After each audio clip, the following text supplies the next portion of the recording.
बिल्कुल। देखिए ये अगर आप देखें मैं एक आपको चार्ट दिखाता हूँ जिसमें आपको एक आईटी का और एक हाँ निफ्टी फार्मा और निफ्टी आईटी, ये तो 1 ईयर का चार्ट हो गया, इसको भी रखिए कोई दिक्कत नहीं है।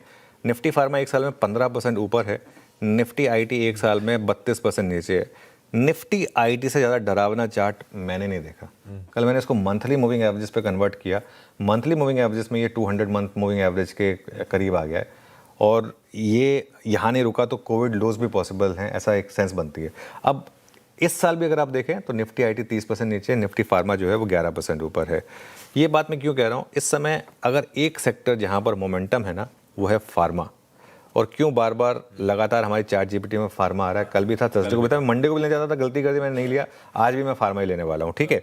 तो और लगभग हर फार्मा स्टॉक, हर हेल्थ केयर स्टॉक, चाहे अच्छा हो चाहे खराब हो, क्वालिटी वाला सब स्ट्रांग है। कहीं भी आप स्टॉक ले रहे हैं पैसा बन रहा है यहाँ पर। और इसके उलट अगर आप देखें तो आईटी सेक्टर सबसे कमज़ोर है और यहाँ पर सेंस बन रही है कि अब कोविड के लोज जो है ना वो टेस्ट हो रहे हैं। कई स्टॉक्स में कोविड के लोज टेस्ट हो रहे हैं।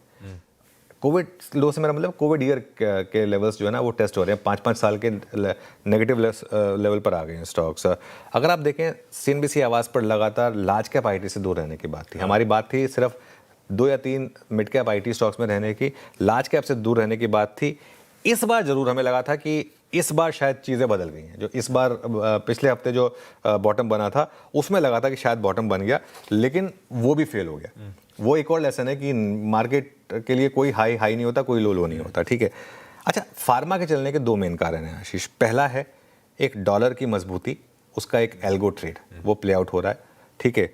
और दूसरा है नॉर्मली ऐसे में पैसा आईटी में जाएगा, लेकिन आईटी में कोई पैसा लगाने को तैयार नहीं है, तो वो पैसा कहाँ जाएगा, वो पैसा निकल कर फार्मा में आ रहा है, ठीक है।